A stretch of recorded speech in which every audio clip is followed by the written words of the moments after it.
लगातार पिछले कई सालों से हम सुनते रहे हैं कि भारत का मीडिया बिकाऊ हो चुका है, वो पैसे के लिए कुछ भी कर सकता है, ईमान बेच सकता है। आज पहली बार इस तरह की कोई चीज सामने आई जिसमें बाकायदा डॉक्यूमेंट हमारे सामने सबूत इस तरह के आए हैं, जिससे ये पता चलता है कि भारत का एक बड़ा हिस्सा जो है मीडिया का, वो वाकई पैसे के लिए कुछ भी करने को तैयार है। कोबरापोस्ट.com नाम की जो वेबसाइट है, जिसने पहले भी कई इन्वेस्टिगेशन किए हैं, अनिरुद्ध बहल जो पत्रकार हैं वो इस वेबसाइट को चलाते हैं, इससे पहले भी इन्वेस्टिगेशन ये लोग कर चुके हैं। उन्होंने दरअसल ये एक जांच पड़ताल की है, एक अंडर कवर इन्वेस्टिगेशन किया है, जिसमें ये देश के सबसे बड़े जो न्यूज चैनल्स हैं, अखबार हैं और वेबसाइट हैं, उनके दफ्तरों में गए और वहां पर जो सीईओ और एडिटर रैंक के लोग हैं, यानी जो डिसीजन मेकर्स हैं, जो फैसले लेते हैं न्यूज रूम्स में, उनसे जाके बातचीत की, उन्हें पैसा ऑफर किया और ये कहा कि क्या वो वाकई उनके लिए ये काम करने को तैयार हैं। और अगली बात जो मैं आपको बताने जा रही हूं, वाकई रोंगटे खड़े करने वाले हैं कि आखिर वो क्या काम था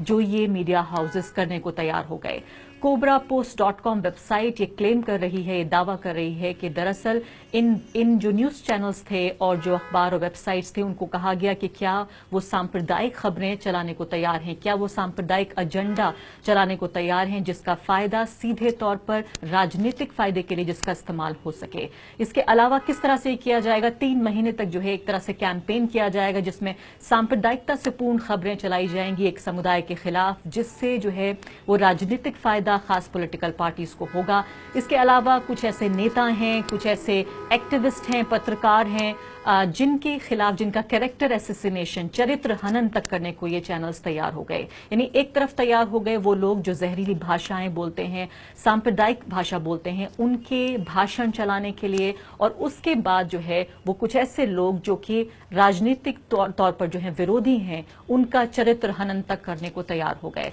आपको पैसा तक हम बताते हैं कि 6 करोड़ से लेकर 50 करोड़ रुपए तक ऑफर किए गए, और ये जो अखबार और चैनलों के मालिक थे, दरअसल ये कैश पैसा लेने को तैयार हो गए, यानी सीधे तौर पर ब्लैक मनी लेने को तैयार हो गए। आपको याद होगा पिछले कई सालों में, 2014 में जब नरेंद्र मोदी की सरकार बनी, उससे पहले भी किस तरह का कैंपेन इन न्यूज चैनल्स ने और अखबारों ने चलाया, जैसे कि ब्लैक मनी के वो बहुत खिलाफ हैं और किस तरह से ब्लैक मनी जो है वो भारत की जड़ों को खोखला कर रही है। आप हैरान होंगे ये जानकर कि वाकई ये मीडिया हाउसेज जो हैं, ये अखबार, टीवी चैनल्स और वेबसाइट, ये कैश पैसा लेने को तैयार हो गए, यानी कि कैश के बदले, पैसे के बदले ईमान बेचने को, देश बेचने को तैयार हो गए। आप ये सोचिए कि अगर ये न्यूज चैनल्स और अखबार जिस तरह का सांप्रदायिक ध्रुवीकरण का पूरा एजेंडा चलाने की इस पूरी मुहिम में शामिल होने को तैयार हो गए, बाकायदा न सिर्फ कि उन्होंने इस ऑफर को कबूल किया, बल्कि ये पत्रकार जो अंडरकवर गए थे, इनको ये तरीके भी बताए कि किस तरह से जो है इस कैंपेन को, इस पूरे एजेंडे को, इसके कवरेज को और ज्यादा प्रभावी, ज्यादा इफेक्टिव बनाया जा सकता है। आपको नाम भी मैं बता सकती हूं कि किस तरह से राहुल गांधी, सोनिया गांधी की जो है वो, इस अखिलेश यादव, इस तरह के लोग जो पॉलिटिकल ओपोनेंट हैं, जो फिलहाल जो हैं वो राजनीतिक विरोधी हैं सत्ता दल के, उनके चरित्र हनन करने को, कैरेक्टर एसेसिनेशन करने को तैयार हो गए कि कैसे धीरे धीरे जो है वो इस तरह की खबरें चलाई जाएंगी जिससे उनका, जनता का जो विश्वास है इन लोगों में, वो खत्म हो जाए या कम हो जाए। इसके अलावा जैसे हिंदुत्व के जो पुष्ट बॉयज माने जाते हैं, विनय कटियार, उमा भारती, मोहन भागवत, इस तरह के लोगों के बयान जो हैं वो प्रसारित किए जाएंगे। इसके अलावा राहुल गांधी, मायावती और अखिलेश यादव, इस तरह के लोगों को पप्पू, बुआ, बबुआ, यानी कि एक रिडिक्यूल करना, उनका मजाक बनाना, उनका चरित्र हनन करना, इस तरह की कोशिशों को बल दिया जाएगा, ऐसा कवरेज किया जाएगा। कोबरापोस्ट.com वेबसाइट ने इस बात का क्लेम किया है कि वाकई ये सब करने को जो है न्यूज चैनल्स, अखबार और डिजिटल जो प्लेटफॉर्म्स हैं वो तैयार हो गए हैं, कैश लेने को तैयार हो गए, ब्लैक मनी यानी लेने को तैयार हो गए। तो बहुत ही क्रिएटिव और बहुत दिलचस्प तरीके से कोबरापोस्ट.com वेबसाइट के पत्रकार, जिन्होंने अपना नाम रखा आचार्य अटल, और सर पर जो है स्कार्फ बांधकर और उस पर राधे राधे लिखकर एक साधु की वेशभूषा में गए और ऑफर किया कि इतना पैसा, 6 करोड़ से लेकर 50 करोड़ हम देने को तैयार हैं। आप देश में हिंदू कट्टरपंथ फैलाइए, आप सामाजिक जो है द्वेष फैलाइए समुदायों के बीच में। क्या आपको अब भी हैरानी होती है कि क्या वाकई कासगंज से लेकर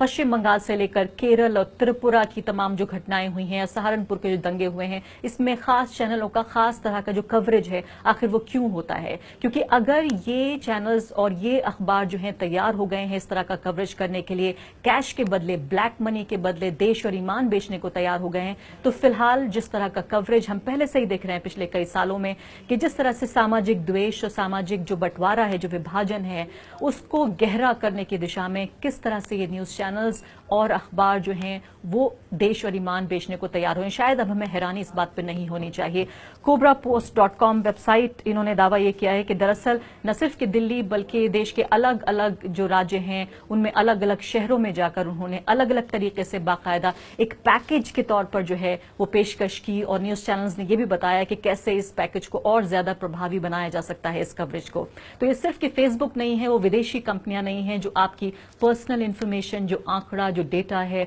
दरअसल उसको बेचकर राजनीतिक पार्टियों को, पॉलिटिकल पार्टियों को, चुनावी प्रक्रिया को, देश के चुनावी जो पूरा माहौल है उसको, नतीजों को प्रभावित करने की कोशिश करें, बल्कि खुद हमारे देशवासी, देश का मीडिया दरअसल चुनावी नतीजों को प्रभावित करने की कोशिश कर रहा है। तो शायद ये समय है चेत जाने का, ये देखने का कि किस तरह से न सिर्फ के विदेशी ताकतें,